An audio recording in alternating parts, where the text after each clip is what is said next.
ሃይ ሰላም እንዴት አላችሁ? ይህ የድል ቤት የዩቲዩብ ቻናል ነው። እንኳን ወደ ድል ቤት የዩቲዩብ ቻናል መጣችሁ። ዛሬ እቺ በምስሉ ላይ የምታዩት እህት ኢንተርቪው ሰማሁኝ። እንግዲህ አንዳንድ ጊዜ የሰዎች ህይወት ብዙ ነገር እንድናስብ ያደርጋል፣ ሌሎቻችን እንድንማር ያደርጋል።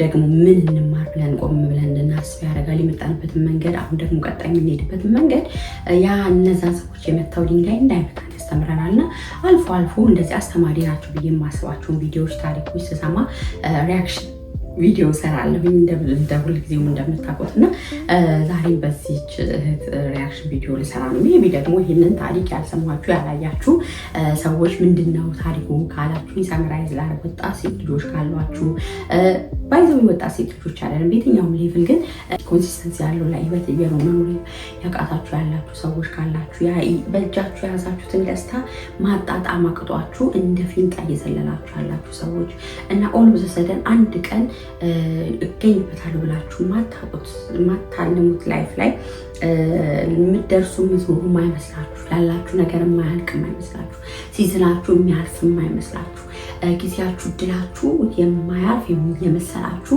ዛሬም ባለማስተዋል እየሄዳችሁ ያላችሁ ሰዎች ካላችሁ በቃ የሆነ ጠብታ ግድግዳ ይበዛል እንደሚለው፣ ቤት ይበዛል ጣሪያ ይበዛል እንደሚባለው የሆነ ትንሽ ጠብታ የምትመስል ነገር ህይወታችሁ ላይ እየተለማመዳችሁ ያ ጠብታ ግን ተጠራቅማ ጣራ ልትበሳ እንደምትችል እያሰባችሁ ያላችሁ ሰዎች ካላችሁ፣ ልጆች እያሳደጋችሁ ያላችሁ ሰዎች ካላችሁ በሙሉ ይመለከታችኋል። ታሪክ ምንድን ነው የሚለበትኝ ነው ካላችሁ፣ እቺ ሴት ወጣት ናት ገና እስቲል አሁን ወጣት ናት፣ ግን የህይወቷ በቃ ፍጥንጠን ብሎ የሄደ ብን ብሎ በአንድ ጊዜ እንደ ጤዛ ነው እንደሚባለው የሆነባት ሴት ናት። እና ችግሯ የሚጀምረው ከባክግራውንድ ከፋሚሊ ነው ብዬ አስባለሁ። ፋሚሊዎቿ ሲያሳድጓት በጣም ቶካቲቭ፣ አባቷ በጣም ሪዘን አውት እንድታረግ እና አንደኛ ነች ትችያለሽ ምናምን እየተባለች የምታድግ ናት። ማለት ይሄን አትችይም፣ ይሄ ከአንቺ ገደብ ነው የሚባል ነገር የሌላት፣ ኤቭሪቲንግ ትችያለሽ፣ ኤቭሪቲንግ ታደርጊያለሽ ተብላ ያደገች ከሆነ እድሜ በኋላ እናትና አባቷ ብሬክ አፕ ሲያደርጉ ኦኬ ቤተሰቡም በስራ በፋይናንስ ማገዝ ኃላፊነት የተጣለባት ለፋሚሊ ሆነ ያለውን ጫንቃ መሸከም የተጣለባት ሰው ያንን ደግሞ ወታ ተጋፍጣ በዚህም ተፍጨርጭራ አግኝታ አሳክታ ፋሚሊዋን፣ ቤተሰቧን፣ ወንድሟን፣ አባቷን፣ እናቷን ማስተዳደር የጀመረች ሰው እሷ በማስተዳደሯ ምክንያት እሷ ከምትሰማ ይልቅ እነሱ እሷን እየሰሙ ወላጅ ቦታን ወስዳ እያስተዳደረች በልጅነቷ ላይፍን የጀመረች ሴት ናት። አየር መንገድ ውስጥ ተስገባች፣ ተናብረ ታገኝ ነበረ። ቤት ተከራይታ አባቷንም እናቷንም ፀጉር ቤት ከፍታለት አባቷንና ወንድሟን በቃ ፈርኒቸር ገዝታ ቤት ተከራይታ በደንብ ሰክሰስፉል የሆነ ላይፍ እየኖረች ያለች ሴት፣ ግን ትንሽ ነገር ሬዚስት ማድረግ የማትችል ትንሽ ነገር የሚያስቆጣት አባቷ አብሮ ሲኖሩ ስልክ ስላላነሳ ተናዳ ተከራይታ ቤት ወጣች። አስቡት፣ ፍጥንትን እያልኩ ነው የማወራላችሁ። ከዛ በኋላ የራሷን ላይፍ ስትኖር ብር አገኘች፣ በጣም ብር ታገኛለች፣ መኪና ገዛች። እዛ መኪና ገዝታ ምናምን የኖረች እያለ በቃ የአየር መንገድ እንቅልፍ አጥቶ መስራት አያስፈልግም በቃ ልተኛ ብላ ወጣች። ምን አዘጋጅታለች? ምን አላት? ምን የለም፣ ምንም ሪዝን አውት አላደረገችም። መኪናዋን አከራይታ በዛ ገቢ መኖር ጀመረች። ከዛ ጀስት ለምን ብቻዬን ከመሆን ላገባለች። እዚህ ሁሉ ውስጥ ምንም የስሜት ሰገን የለም። ራሷ የምታወራው ነው። በቃ ጀስት አሰብ ፈለኩ አረኩ ነው አለች። በቃ የሆነ ነገር እስካሰብኩኝ ማሰቢያ ማሰላሰያ ማመዛዘኛ የሚባል ነገር የለኝም ማለች እና አገባች። ከዛ በኋላ ካገባች ሰው ጋር እንደ ካፌ ነገር ከፈተች። ዘን ካፌው ነገር ላይ ደግሞ ትክክል ማኔጅ እያደረገ አይደለም ብላ አሰበች። ሰው እንለያያለች። ጥላ ሄደች። እንዴት ነው የምንለያየው? እንዴት ነው የምንካፈለው? ሳትን ያን ሁሉ ያፈሰሰችበትን ገንዘብ ጥላ ሄደች። ዘን ቀጠለች። ሌላ ቢዝነስ ሰራለሁ ብላ እንደገና ጀመረች። ትንሽ ጀምራ ደግሞ ተፍጨረጨረች። እንጀራ እየሸጥኩ ኤክስፖርት አድርጋለሁ ብላ ጀመረች። ዘን ከሰር ጥላው ለእናቷ ስታወጣች። ሳሙና ፋብሪካ ከፍታለሁ ብላ ዲተርጀንት ጀመረች። እሱም ሳይሆን ቀረባ አከራዮቿ ጥላው ሄደች። ከአንድ ወደ አንድ ስትል ፋይናሊ እጇ ላይ የሰበሰበችው እድልም ይሁን አጋጣሚ እጇ ላይ ያመጡላትን እድሎችና አጋጣሚዎች እያጣችሁ ፋይናሊ ምንም የምትበላው ጠጣው እስከሚቸግራት ድረስ ዛሬ ላይ የታክሲ ብር ከእናቷ ተበድራ እስከ መምጣት ድረስ ደረሰች። በጣም የሚገርመው ደግሞ በዚህ የህይወት የሆነ ቁልቁለት ውስጥ እየወረደች እንደገና እኔ ሰው ያደረገው ማድረግ እችላለሁ፣ ዋይናት ለምንድን ማላገበው፣ ዋይናት ለምንድን ነው ልጅ ማልወደው፣ አይካን እችላለሁ የሚል ዝም ብሎ ምንድን ነው የሚያስከፍለኝ ዋጋ፣ እስኬት ያስራምዳል፣ ማንን ነው ማገባው፣ እንዴት ነው ምናምን የሚለውን ነገር ሳታይ እዛው አብራ እየጠጣች ምናምን ከነበረው ሰው ጋር ተጋባች። እሷ አግብታ ወለደች። እሱ ከዛው መጠጡን ቀጠለ። ዘን ሪስፔክት ሊያረጋት አልቻለም። ሰው መኖር አልቻለችም። አሁን እናቷ ቤት የምትኖሩ ይሄ ሁሉ እንግዲህ እቺ ሴት ግፋ ቢል አሁን 27 28 ዓመት ቢሆናት ነው።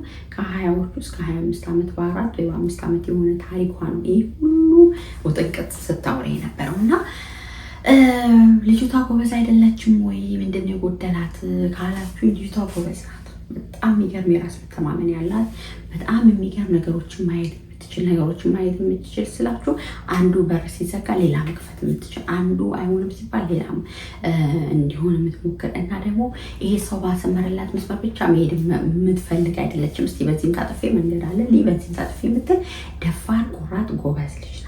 እዚህ ላይ ምንድን ነው የሌላት? ኢሞሽናል ኢንተለጀንስ የላት፣ የስሜት ብልህነት የላት። የምታደርገው ነገር ሰከን ብላ እንዴት ነው እያደረግኩ ያለሁት፣ የት ያደርሰኛል፣ ምን ይመስላል፣ ያዋጣኛል ወይ? ለምሳሌ አሁን እንጀራ መናገር ጀመርኳለች እና ጋዜጠኛው እንጀራ ያዋጣና የሚለውን አጠጣሻ ነው ምንም አላውቅም፣ በቃ እንጀራ እንደሚያስፈልገው ገንዘብ ምናምን የምትለው እና እቺ ሴት እንደዚህ ስትራክቸር ሆኖ ታሪኳ ስለተወራ እንጂ ብዙዎቻችን በችኮላ ውስጥ ባለመረጋጋት ውስጥ ሰከን ብሎ ነገሮችን ባለማሰብ ውስጥ እዚህ ነገር ውጤቱ መንስኤው ምን ይመስላል ብሎ ሂሳብ ካለመስራት በስሜት ከመጋለብ የተነሳ በጣም ብዙ ስህተት ውስጥ ገብተናል። በጣም ብዙ ጥፋቶች አጥፍተናል። በጣም ማለት ነው። ምክንያቱም ስሜት እሳት ነው። በቃ የሆነ አድርጎ አሁን በቃ እንዳያመልጣችሁ ምናምን እሪ ነው የሚያደርገን። በቃ የሆነ ያንን ገታ አድርገን ሰው ከራሱ ጋር ቁጭ ብሎ እስር ብሎ በቃ ምንድን ነው ወዴት ነው የሚሄደው ብሎ ካላሰበ፣ ለምሳሌ መኪና ይዛችሁ ወጣችሁ በቃ ዝም ብዬ ብለንዳ ብትሉ ዝም ብላችሁ ነዳጅ ያልቃል። የት እንደምትሄዱ ላታውቁ ትችላለች። ግን ከዚህ እስከዚህ ነው የሚሄደው እዚህ ሰፈር ነው የሚሄደው ብላችሁ መክራችሁ አስባችሁ ከወጣችሁ ግን መድረሻ ስላላችሁ መነሻ ስላላችሁ የምትሄዱበትን ታውቃላችሁ፣ ሰው ትሄዳላችሁ። እና የብዙ የወጣት እድሜ ላይ ስህተታችን ነው ይሄ። ብዙዎቻችን በወጣትነት እድሜ የስህተቱ ጥልቀት ከስህተቱ መመለሻው ሂደት እነዚህ ነገሮች ይለያዩ እንጂ ብዙዎቻችን የምንሰራው ስህተት ነው። ብዙዎቻችን ሰርተን ያለፍነው ስህተት ነው። ታዲያ የዚች ሴት ምንድን ነው የሚለየው ካላችሁ፣ የዚች ሴት የሚለየው አንደኛ ፋሚሊ ባክግራውንዷ፣ እሷ በጊዜ ቤተሰቧን የምታስተዳድርበት ኃላፊነት ስለተሰጣት ቦታ ተቀያይሯል፣ መሪውን ተቀያይረዋል። ገብቷችኋል? እሷ ፋሚሊ መሆን ሲገባት፣ እሷ ልጅ ሆና በፋሚሊ መመራት ሲገባት፣ እሷ ፋሚሊ ወይም ወላጅ ሆና ፓረንት ሆና እነሱ ደግሞ ልጆች ሆኑ ሄዱ። መጀመሪያው ስህተት እሱ ነው የሚደርሰው። እና አንዳንድ ጊዜ ይሄ በልጆቻችንም ስናሳድግ ማሰብ አለብን። ልጆች ናቸው። ልጆች ፖዚሽን አላቸው። ኤቭሪቲንግ ባይዘዌ ፋሚሊ ውስጥ ምንም ነገር ስፍራውን ሲለቅ፣ ምንም ነገር ፖዚሽኑን ሲለቅ፣ ምንም ነገር ቦታው ላይ ካልሆነ በጣም ሚዘረብል የሆነ ነገር ነው የሚያመጣው። እየሰራን ያለ ነው ሰው ስለሆነ፣ ከዛ ቤት እየወጣ ያለው ሰው ስለሆነ፣ ነገ የራሱን ህይወት የሚመራ ስለሆነ፣ ስለዚህ ያ የዛ ሰው ህይወት ገደል እንዲገባ እየገፈታ ነው ወይም ከገደል እየታደግ ነው። እሱ የኛ የውሳኔ ጉዳይ ነው። ስለዚህ አንዳንድ ጊዜ ይሁን በቃ እሷ ካለች አድርጉ፣ ቤት ውስጥ እሱ ካለ ይሁን፣ እንዳያለቅስ ከልጅነት ጀምሮ በቃ እሱ እንዳይከፋው ይሁን፣ እሱ ያለው ይሁን ብለን አንዳንዴ ኖ የሚባል ባውንደሪ ሳናበጅ አንዳንድ ነገር አይቻልም የሚል እናት አባት እንዳለ ሳናሳውቅ ያሳደግናቸው ልጆች መረን ነው የሚሆኑት። ወጥተው ኖ መባልን አይፈልጉም። እነሱም ኖ አይሉም። ስሜታቸው በነዳቸው ብቻ ነው የሚሄዱት። በቃ ሳሩ ብቻ እያዩ ገደል ነው የሚገቡት። እና ይሄ አስተዳደጋችንንም ቆም ብለን እንድናይ፣ ልጆቻችን በሆነ ፖዚሽን ትክክለኛ ላይ ነው ወይ ያሉት፣ ወደ ተዘጋጀ ዓለም እንዲሄዱ እያደረግናቸው ነው ወይ ያለው፣ ሁሉ ነገር እነሱ ባሉት ብቻ የሚሆንበት ዓለም ነው ወይ ያለው። ኖ ሊባሉ ይችላሉ። እነሱ ኖ ማለት ያለባቸው አሉ። አልፈልግም አልበላም ማለት ያለባቸው ነገር አለ። ይሄ ነገር ያዋጣኛል አያዋጣኝም ብለው መጠየቅ ያለባቸው ነገር አለ። ህይወት ሁልጊዜም ብዙ አማራጭ ነው ያላት። በቃ ጥሩ እድልም ይዞ ይመጣል፣ መጥፎ እድልም ይዞ ይመጣል።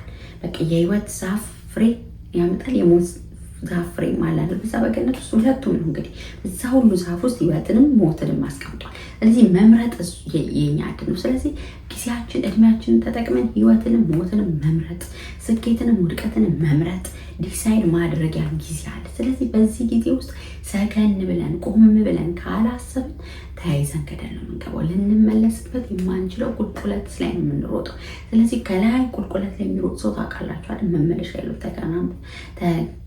ተንከባሉ በዛው ነው የሚለውና ስለዚህ በጣም ልጆቻችንን ስናሳድግ የስሜት ኢሞሽናል ኢንተለጀንስ፣ የስሜት ብልህነት፣ የስሜት መረጋጋት ሰከን እንዲሉ እንደገና ደግሞ ያላቸውን ነገር የሆነ እንዴት ነው እንዲያጣጥሙት አንዳንድ ጊዜ አናደርግም። በተለይ ውጭ ሀገር ልጆች የሚያሳድግ ሰዎች አሁን የዚች ሴት ችግሯ ምን እንደሆነ ታውቃላችሁ? ራሷም ስታወራ ነው በዚህ ታሪክ ውስጥ የሰማሁት። አየር መንገድ ገባች ውስጥ ሆነች አሜሪካ በቃ ያው ኢትዮጵያ እያለን ብርቅ የሚሆንብን በራሉ አለች፣ በየሀገሩ በራሉ አለች። በጣም ጥሩ ብር ታገኛለች። ለእናቷ ፀጉር ቤት እስከ መክፈል፣ ለራሷ መኪና፣ ካፌ፣ ቤት ምናምን እስከ ማድረግ ለአባቷና ለወንድሟ ሙሉ ቤት እስከዚህ ሁሉ ያደረሳት ነው። እና ስትደርስበት ስትይዘው አላጣጣመችውም። ጀስት ይሄ ነገር ቆይ ላጣጥሙ ጥሩ ነው እኮ ትላንት እኮ ምንም ያልነበረኝ ነው፣ ትላንት እኮ ከገጠር የወጣሁም፣ ትላንት እኮ ምንም ያልነበረኝ ዛሬ ለብዙ እኮ ተርፌያለሁ፣ ይሄንን የሰጠኝ የስራ ዕድል ነው፣ ስለዚህ ላጣጥሙ ጥሩ ነው ቴንኪው ለማለት ጊዜ አልወሰደችም፣ ፋታ አልወሰደችም። እሱን ሰበስ ያዘች ዘንድ ሌላ አማራት፣ መተኛት አማራት፣ ማረፍ አማራት። ገብቶቿ ምንድነው እጅ ላይ ያለው ምንድነው ያለኝ አንልም። ስለው ልጆቻችንም አንዳንዴ ቸኮሌት ይዘው ይሄኛውን ቸኮሌት ሳያጣጥሙ ሌላ ቸኮሌት ካላችሁ፣ ስለዚህ ይሄኛውን የማጣጣም እድል የላቸውም። ይሄን ይወረውሩትና ሌላውን ይወስዳሉ። ወይም ፒዛ ይሄኛውን አንዷን ሳይበሉ ሌላውን ይወስዳሉ። እኛ ሲሊ ነገር ነው የሚመስለን፣ ግን ነገ ህይወት ላይ እንደዛ ነው የሚሆኑት። ትዳራቸውን ሰከን ብሎ ማጣጣም አይችሉም። ስራቸውን ሰከን ብሎ ማጣጣም አይችሉም። ልጆቻቸውን ሰከን ብሎ፣ ጓደኝነታቸውን ሰከን ብሎ፣ ትዕግስት የሌላቸው ስሜት ብርክት ያለ ስሜት የሌላቸው ውስጣቸውን የማያዳምጡ ራሳቸውን የማያዳምጡ መስከን የሚባል የማያውቁ ዘንድ ፋይናሊ የማይረኩ ሳትስፋይድ የማይሆኑ ያላቸውን ሳይሆን የሌላቸውን የሚያዩ የጎደላቸውን የሚያዩ ልጆች የሆኑና ዘንድ ፋይናሊ ምንም አይደሰቱም ማለት ነው። ለምሳሌ እዚህ ጋር አለው የቤቴ ከዚህ ቤት ውስጥ ብዙ ነገሮች አሉ። ትላንት የሌሉ የምፈልጋቸው ደስታን የሰጡኝ ብዙ ትዝታዎች አሉ። እኛ ግን ይሄንን ቤት ማየት ትቼ የሆነ ሳንበዲ ሀውስ የማይ ከሆነ የዚህ ቤት ያለኝ ደስታ የለም። እዚህ ቤት ሳይሆን ሌላ ቤት ያምረኛል፣ እሱ ሲዝ ደግሞ ሌላ ያምረኛል። ዓለም ደግሞ እንዲህ እያሽከረከረች ፋይናሌ ከጨዋታ ውጭ ነው የሚያደርጋችሁ። እና ይህን ነገር ከዚች ልጅ ህይወት አይቻለሁ። አንዱ ነገር ሳትስ ሆቴል ከፈተች፣ ሆቴሉን ሳታጠምጠሙ መኪና ማከራየት ጀመረች። መኪና ማከራየት ምንድን ነው እንዴት ነው ምን ነበር ኪሳራው የሚለውን ሳታየው በቃ ሁሉ ነገር ብን አለ። ፋይናሊ ሁሉ ነገር ጨረሰች ማለት ነው። ከአንድ ውሳኔ ሌላው ወደ ሌላ ውሳኔ ለመሄድ ምንድን ነው ውሳኔ እኮ አንዳንድ ጊዜ ሰዎች ለማግባት ይወስናሉ። ለምንድን ነው ልታገቡ የምትፈልጉት? እነከሌ ስላገቡ ወይም አንዳንድ ሰዎች በቃ ካልፈታው ትዳር ይላሉ። ለምንድን ነው የምትፈቱት? አንዳንድ ጊዜ ሀገር መብት ስላለ መፍታት ቀላል ስለሆነ ሰፖርት ስላለ ነው። እውነትም ይህን ትዳር እንደገና አስቀጥሎ መገኝ ስለማይቻል ነው። በዚህ ትዳር እንደገና ቢቀጥል ነው ወይስ ቢፈርስ ነው አዋጩ ነገር? ይሄ ሱቅ ቢዘጋ ነው ወይስ ቢሰራ ነው አዋጩ ነገር? ይህን ስራ ለቅቄ ያኛውን ባደርግ ነው ምንድን ነው የማገኝበት? ይህን ሁሉ ለማሰላሰል ሰከን ብሎ ከራስ ጋር ማውራት፣ ከራስ ጋር ጊዜ መውሰድ ይፈልጋል። እና ይሄ በጣም በጣም መሰረታዊ። ሌላው ከዚች ልጅ የተማርኩት ሰው የቆመ ቢመስለው እንዳይወድቅ ይጠንቀቅ የሚለው ቃል፣ ማንም የቆመ ቢመስለው እንዳይወድቅ ይጠንቀቅ። በቃ ማናችሁም ዛሬ ሀብታም ነኝ ለወላጆች ይሄን አድርጌያለሁ ያለኝ ያለኝ ምናምን ብላችሁ የምታስቡ ሰዎች ሁሉ ህይወት ጤዛ ነው። በቃ እንደ ኢዮብ በአንድ ጊዜ ልጆቹን፣ ቤቱን፣ ከብቱን ኤቭሪቲንግ እንዳጣው እንደዛ ሁሉን ነገር ልናጣ እንችላለን። የትኛውም ነገር ነቲንግ ኮንሲስተንት አይደለም። በጣም እንትን አይደለም፣ የሆነ ኮንስታንት አይደለም። የሆነ ጊዜ ልናጣው እንችላለን። ግን በዚህ ሁሉ ውስጥ አመስጋኝ መሆን፣ በዚህ ሁሉ ውስጥ ያለንን ነገር በቃ በደንብ አፕሪሺየት ማድረግ፣ እግዚአብሔርን ማመስገን፣ ያለን ነገር ለማጣጣም ጊዜ መውሰድ፣ መተንፈስ፣ ፕሪዝ ማድረግ፣ ጊዜ መውሰድ፣ እርግት ማለት፣ እነዚህ ነገሮች በጣም ለህይወታችን ይጠቅሙናል። ሌላው በጣም በጣም ይሄ ስፔሻሊ ለሴቶች እህቶቼ ነው፣ ስህተት በስህተት አይታረም። ይሄን በጣም ሁል ጊዜ የምለው አንዳንዴ ወጣትነት ላይ በቃ ወይ እንደዚህ ያጠፋው ነው ከዛ ትዳር ትልቅ ስህተት እንዴ ትዳር እንደዛ አይገባም። ማርያም እንደምታገቢው እንትና ስላገቡ ለምን እንደምታገቢው እንትና ሰርግ ስላልኩ ለምን እንደምታገቢው ስላስቸገረሽ ኖ የምታገቢበትን ሪዝን ማወቅ አለብሽ። ትዳር ምንድን ነው? ምን አይነት ሰው ነው የማገባው? ካገባ በኋላ ላይፍ እንዲቀጥላል ወይስ ይለያል? ሰው ደግሞ ማምጣት ትልቅ ኃላፊነት ነው። ልጅ ኦኬ፣ ልጅ እግዚአብሔር ይሰጣል። ካገባው ልወልድ ይችላል። ስለዚህ ልጁ ከመጣ ምንድን ነው የማደርገው? ምንድን ነው ሊያስረኝ የሚችለው? ምንድን ነው ሊያስደስተኝ የሚችለው የሚለውን ነገር በደንብ ቆም ብሎ ማሰብ፣ ጊዜ መውሰድ፣ ማን እንደምናገባ ሰከን ብለን ማየት። ዝም ብሎ ጅቡ ተብሎ በቃ የክፍት እንደተገኘ መኪና ዝም ብሎ የሚገባበት አይደለም። ወይም እንትና ስላደረጉ ዝም ተብሎ የሚደረግ አይደለም። በቃ ዩ ሃቭ ቱ ኮንሽስ መሆን አለብሽ። ማሰብ አለብሽ። ከየት ነው የመጣው? ወዴት ነው እየሄድኩ ያለሁት? ይሄ መንገድ የት ያደርሰኛል? ምንድን ነው ያስመጣብኝ ያለው ኮንሲኩዌንስ የሚለውን በደንብ ማየት ጥሩ ነው። እህቴ እንደዛ በቃ ማግባት አለብኝ፣ ማግባት አግብቻ ያሳያለሁ አለች። ሰው የመረጠችው ምርጫ ትክክል አይነበረም፣ ከዛ ውስጥ ነው። ስለዚህ አብሯት ማያከብራት ገበናዋን የሚያውቅ ትናንትናዋን የሚያውቅ ዛሬ መለወጧን የማያስብ ሰውን የጣለባት እና ፋይናሊ ወደ እናቷ ከሄደች። ስለዚህ ጠቅለል ሳደርግ ሰዎች የምንላችሁ ነው፣ ረጋ እንበል፣ ያለን ነገር እናጣጥም፣ አመስጋኞች እንሁን። እግዚአብሔር ስለሰጠን ነገር ፎር ግራንትድ አንወሰድ። ውሳኔ ከመወሰናችን በፊት 10 ለካ 1 ቁረጥ እንደሚለው በደንብ ነገሮችን ማሰብ ማሰላሰል። ህይወት ደግሞ ተለዋዋጭ ናት፣ የሚቀየር ነው። ዛሬ ያለን ነገር ነገ እንዳልነበር ሊሆን ይችላል። ዛሬ ሞልቶ የፈሰሰ ነገር ነገ ምንም ላይኖር ይችላል እና ለዛ ራሳችንን ሬዲ ማድረግ ስነቦናችንን ማዘጋጀት በጣም ወሳኝ ነው። በተለይ ደግሞ ወጣቶች በሀያዎቹ ቤት ያላችሁ እድሜው ራሱ ያሮጣችኋል፣ እድሜው ራሱ እንዳሰብ ነው ያደርጋችኋል እና በተቻለ መጠን ወላጆቻችሁ እግር ስር፣ በተቻለ መጠን ቤተክርስቲያን እግር ስር፣ በተቻለ መጠን ታላላቆቹ እግር ስር ሆናችሁ ህይወትን ለመማር ነገሮችን በተለያየ አቅጣጫ ለማየት አሰቡ። ልጅ ማምጣት ቀላል አይደለም። ትዳር መወሰን ቀላል አይደለም። እግዚአብሔር ለዛ ደግሞ ኃይል እንዲሰጣችሁ ጸልዩ፣ ትጉ። ከዚች ሴት የቀረልኝ ነገር ቢሆን የማስበው ነው ግን ስቲል ሺዝ ያንግ ናት፣ ፖዘቲቭ ናት፣ ቋንቋ ትችላለች፣ ኢነርጂ አላት በደንብ ለመስራት። አሁን ስህተቷ ምን እንደሆነ በደንብ አናሊሲስ የሰራችሁ እና እጅ ሴት የመለወጥ እድሉ ሰፊ ነው። ግን ሌሎች በዚህ ጎዳና ያላችሁ ሰዎች ካላችሁ ከማግባታችሁ በፊት ካላገባችሁ ሰው ጋር አብራችሁ ቢዝነስ ምናምን ብላችሁ አታስቡ።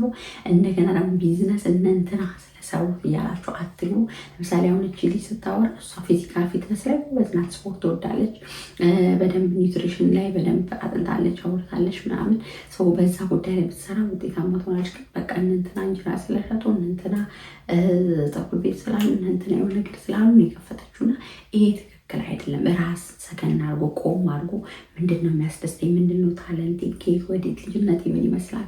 ይሄ መንገድ ደግሞ ሌሎች ከኔ ታላላቆች ቢያዩት የት ያደርሳሉ? መመካከል፣ ጊዜ መውሰድ፣ ሰከን ማለት፣ መጸለይ በጣም ቆንጆ ነው። ራሳችሁን ወጣቶች በተለይ አደራችሁን እናንተ ወጣቶች እናቶች የልጆች እናቶች እውነታን አውሩ። በትህትና ነገሮችን ለማስረዳት እንሞክር። ከጠፋ ከተበላሸ በኋላ ከማለት ነገሮች ሳይበላሹ ማረም ይቻላል። አይዞሽ ቆንጆ እህት፣ አንቺም እግዚአብሔር ይረዳሻል ብዬ አስባለሁ።